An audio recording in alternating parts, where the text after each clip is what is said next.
So, chapter 5, work, energy and power.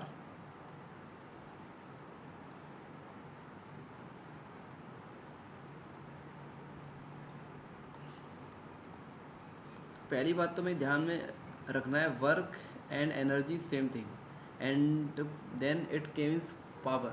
Rate of change of energy is the power. Okay, suppose एक object है, कुछ initial position पे है, ठीक है, और फिर वो आगे मूव हुआ. आगे मूव होने के बाद वो कुछ यहाँ पहुँच गया, कुछ फाइनल पोजीशन उसकी ये हो गई. तो इनिशियल से फाइनल पोजीशन पे जब वो पहुँचा, तो सपोज़ उसकी स्पीड u थी, फाइनली उसकी v हो गई, और कुछ उसने एक्सेलरेशन किया, टाइम लगा उसे t, ठीक है. तो कुछ उसका मास होगा m. तो मुझे पता है कि फोर्स क्या होता है. फोर्स होता है mass into acceleration, and acceleration क्या होता है v minus you over T. v minus you over T, यह पता है. अब सपोज उसने कुछ डिस्टेंस भी किया है कवर, यहाँ से यहाँ तक जो डिस्टेंस कवर किया है वो उसने s डिस्टेंस कवर किया है, सपोज s, ठीक है, s डिस्टेंस कवर किया है. तो वर्क डन क्या होगा, वर्क डन w जो होता है वो होता है फोर्स इनटू डिस्प्लेसमेंट. क्या होता है, फोर्स इनटू डिस्टेंस या डिस्प्लेसमेंट. फोर्स क्या है, mass into acceleration into time, या इसे f डॉट s भी कह सकते हैं, ठीक है. और एक्सेलरेशन को हम v minus you over T से भी निकाल सकते हैं. तो वर्क डन हो गया.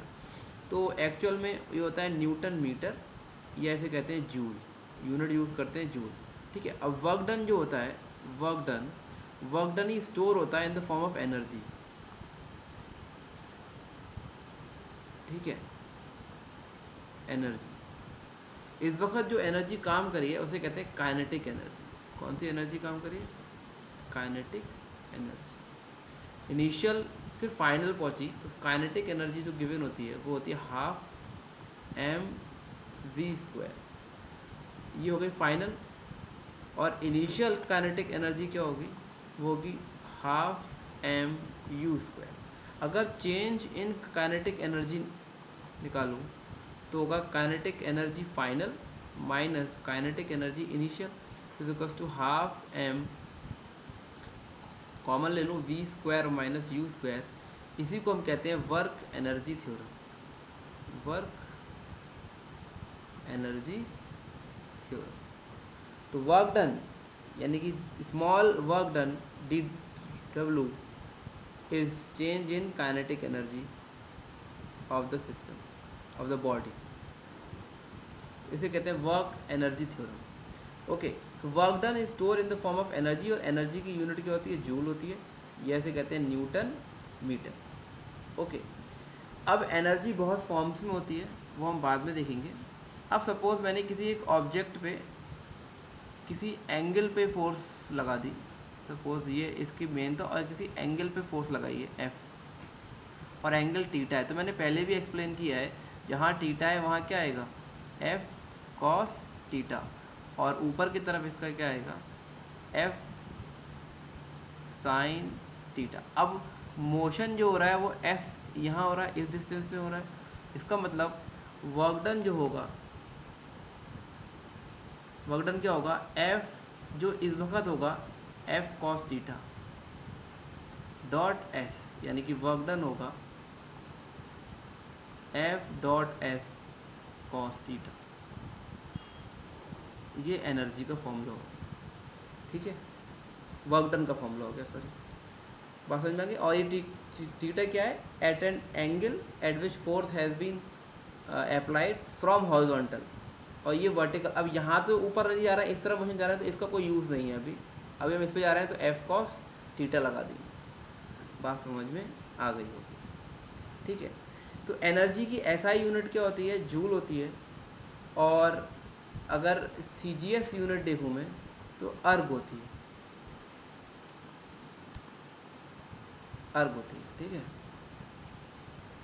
और बात समझ में आ गई, अर्ग होती है. और 1 जूल कितना होता है, 1 जूल होता है 10 की पावर 7 अर्ग. ये भी हमें याद रखना है। जैसे कि हमने देखा था फोर्स में क्या था, 1 न्यूटन कितना था, 10⁵ डाइन था। वैसे ही अब एक क्या आ गया, मीटर आ गया, न्यूटन मीटर। मीटर को करेंगे सेंटीमीटर में तो ये 2 जीरो बढ़ गए, नहीं बढ़ गए, तो ये 10⁷ अर्ग हो गया। ठीक है, तो हमें ये भी याद रखना है। नेक्स्ट, अब एनर्जी अगर हम देखें, इसे कहते हैं एबिलिटी टू डू वर्क। ऐसा यूनिट जूल होती है, अर्ग होती है। अब यूनिट ऑफ, अगर मैं इलेक्ट्रिकल एनर्जी की बात करूं, जो इलेक्ट्रिसिटी हमारी यहाँ आती है, इलेक्ट्रिकल एनर्जी की यूनिट होती है इलेक्ट्रॉन वोल्ट। ठीक है, जो इलेक्ट्रॉन हमारे मूव करते हैं वोल्टेज डिफरेंस से क्या अकॉर्डिंग, उसे इलेक्ट्रॉन वोल्ट कहते हैं। या क्या एनर्जी की एक होती है कैलोरी, CAL सिंबल होता है कैलोरी। या अगर हम उसे घर में यूज़ करते हैं कमर्शियल बेसिस पे, तो उसे कहते हैं किलोवाट आवर। वाट जो है वो जो होती है वो यूनिट होती है पावर की। ठीक है, और पावर क्या होता है, rate of change of energy delta E per unit time. Delta नहीं लगेंगे, energy per unit time, rate of change of energy कहते हैं। E/T जो होता है वो होता है वॉट, होता है पावर, और ये इसकी यूनिट होती है वॉट। ऐसा यूनिट क्या होती है, वॉट। ठीक है, तो किलोवाट आवर ये कमर्शियल यूनिट है इलेक्ट्रिसिटी की। ये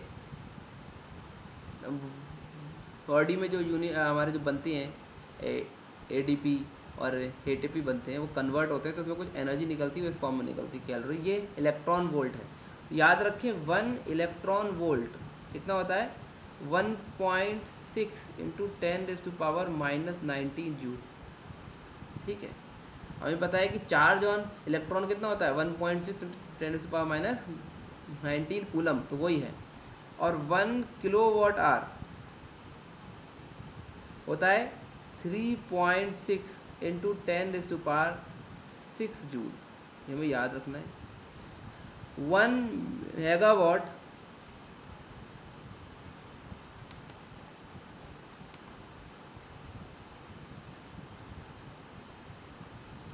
ये होता है 10⁻6 वाट। बताइए, हमें बताया था हमने कन्वर्जन कैसे होता है। 1 जूल कितना होता है, ये बता चुके हैं, 10⁻7 अर्ग होता है। ठीक है, और 1 कैलोरी जो होता है वो 4.1, ये बहुत इंपॉर्टेंट है, 86 जूल। एक क्वेश्चन आ चुका है ये कैलोरी वाला, कि जूल को कैलोरी में कन्वर्ट करना था, तो हम क्या कर देंगे, जूल था गिवन और हमें कैलोरी में कन्वर्ट करना था, तो उसे हमें 4.186 से डिवाइड करना था। ठीक है, उल्टा पूछा था। ठीक है, तो ये भी आता है क्वेश्चन, तो इसे ध्यान में रखें। अब आते हैं different forms of energy, kinetic energy, potential energy, heat energy, chemical energy, sound energy, electrical energy, nuclear energy. तो सबसे इम्पॉर्टेंट जो हम पढ़ेंगे काइनेटिक एनर्जी, जो एक मैकेनिकल एनर्जी का पार्ट है, और उसका फॉर्मूला होता है हाफ मास इंटू वेलोसिटी का स्क्वायर। अब मुझे पता है मोमेंटम होता है mv, तो मैं इस काइनेटिक एनर्जी को ऐसे लिख सकता हूँ, मास वेलोसिटी का स्क्वायर इंटू मास और डिवाइड बाय मास अपॉन 2 था ही पहले, ऐसे लिख दूँ। अगर मास इंटू मास कर दूँ, अगर डिवाइड, तो क्या होगा, mv का होल स्क्वायर हो गया, ऊपर नीचे क्या हो गया 2m।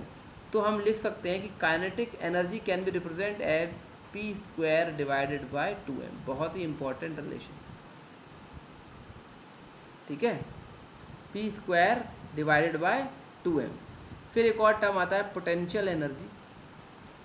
पोटेंशियल एनर्जी वो हाइट की वजह से होती है, जैसे अर्थ के कितने ऊपर हम जाएंगे उतनी जो नीचे फोर्स लगेगी m × g, और एनर्जी में कन्वर्ट करेंगे तो h से हाइट से मल्टीप्लाई, ये हो गया हमारा वेट, फोर्स इंटू डिस्टेंस क्या होगी, यहाँ हाइट होगी।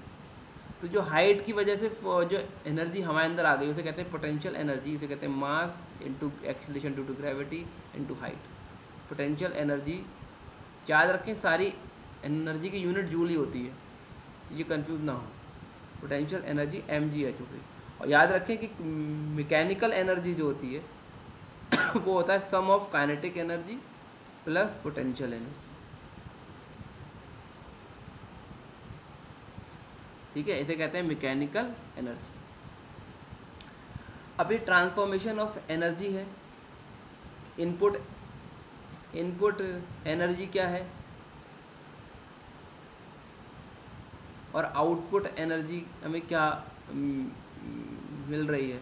जैसे हम फैन की बात कर रहे हैं, यहाँ पर फैन में हमने क्या दिया, इलेक्ट्रिकल एनर्जी दी, इलेक्ट्रिसिटी दी हमने, और हमें क्या मिली, फैन घूमा उससे हवा चली, काइनेटिक एनर्जी मिली, कन्वर्जन ऑफ एनर्जी हो गई।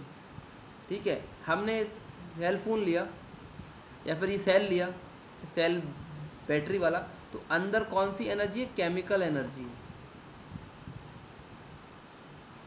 और हमें वापस क्या मिली, काइनेटिक एनर्जी। अगर हमने वो इसे इलेक्ट्रिकल एनर्जी हमें मिल गई वापस। ठीक है, in the form of charge. अगर मैं कार की बात करूं तो कार में हमने क्या डाला, पेट्रोल डाला, तो हमने क्या डाला, केमिकल ही होता है पेट्रोल, क्रूड ऑयल से मिलता है। तो केमिकल एनर्जी से हमने क्या बना दिया, बोले मैकेनिकल एनर्जी। इसमें गलत लिखा हुआ है, मैकेनिकल एनर्जी क्या है, घूम रही है। ठीक है, कार। सोलर सेल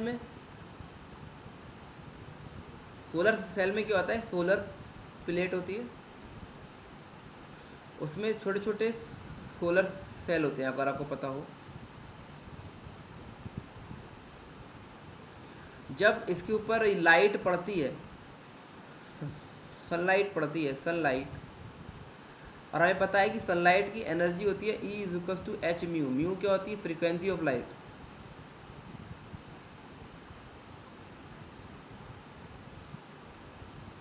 और H होता है हमारा प्लैंक कांस्टेंट।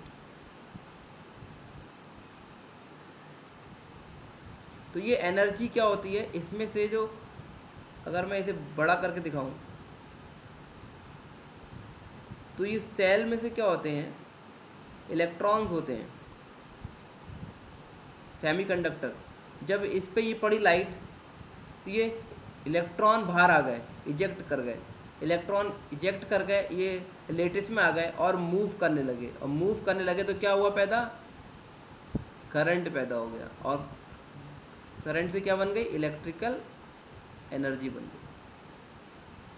तो कैसे हमने एक सनलाइट से इलेक्ट्रिकल एनर्जी बना दी, तो सोलर एनर्जी को हमने किस में कन्वर्ट कर दिया, जैसे रेडिएशन भी कहते हैं, सोलर एनर्जी को।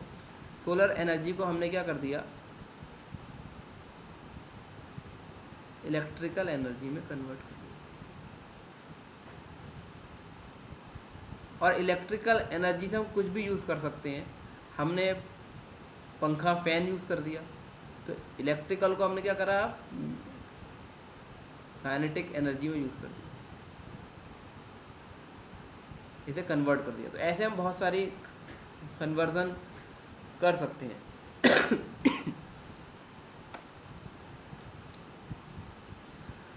अब बात आती है सिंपल पेंडुलम में, उसमें क्या होता है। तो ये टॉपिक है simple pendulum, simple harmonic motion का है, आप पढ़ेंगे 11th में। सिंपल पेंडुलम में क्या होता है, एक वायर से एक बॉब होता है लटका हुआ, ठीक है, मेटल का होता है ये। क्या होता है कि इसे अगर मैं थोड़ा सा प्रेशर देता हूँ तो ये ऊपर की तरफ जाता है,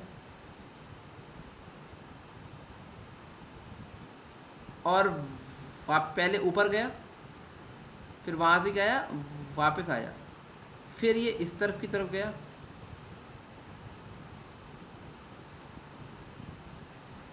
फिर ये इस तरफ गया, फिर वहाँ से क्या आया, वापस आया। तो ये होता रहता है इसमें। ये बॉब बन गया।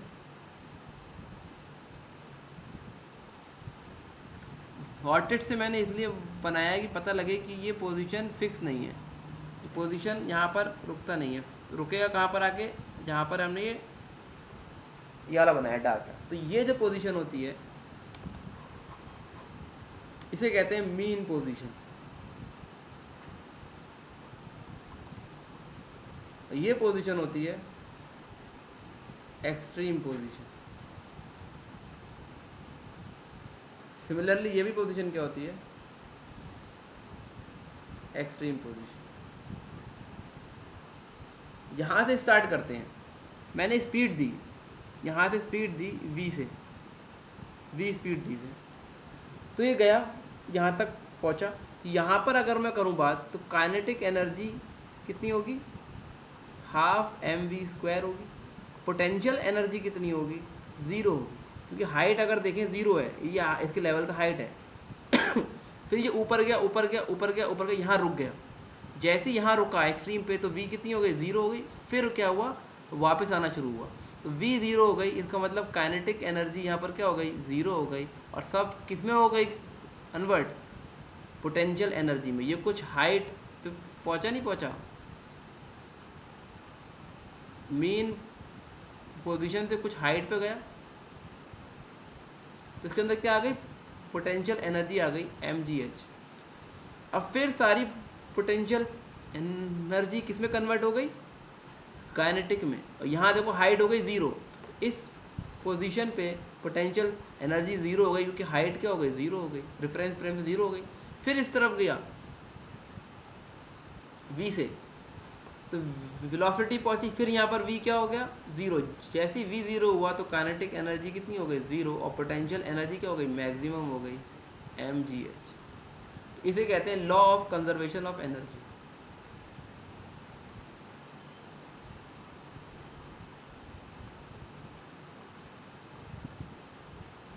ओके, इसे कहते हैं law of conservation of energy, यानी कि एनर्जी कन्वर्ट हो रही है, कैसे पोटेंशियल एनर्जी काइनेटिक में हो रही है यहाँ पर आके।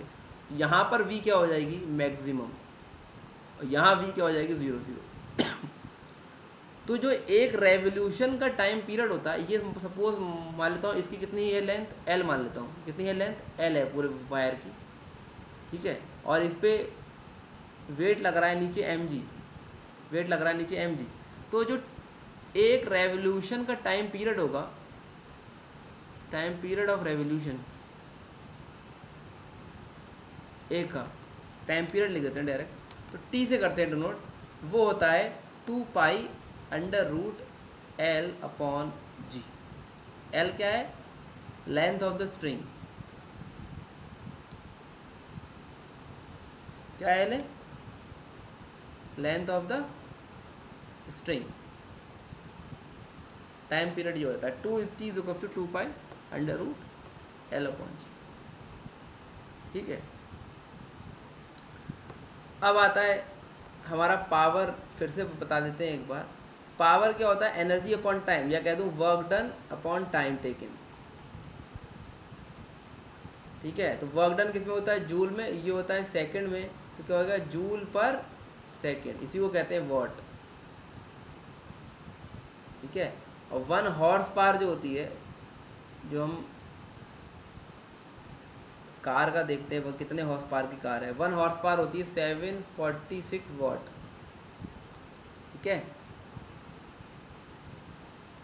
ऐसा यूनिट इसकी वॉट होती है, स्केलर है क्वांटिटी, ठीक है, स्केलर क्वांटिटी है। मींस कहीं भी जाओगे, किसी भी तरफ जाओगे,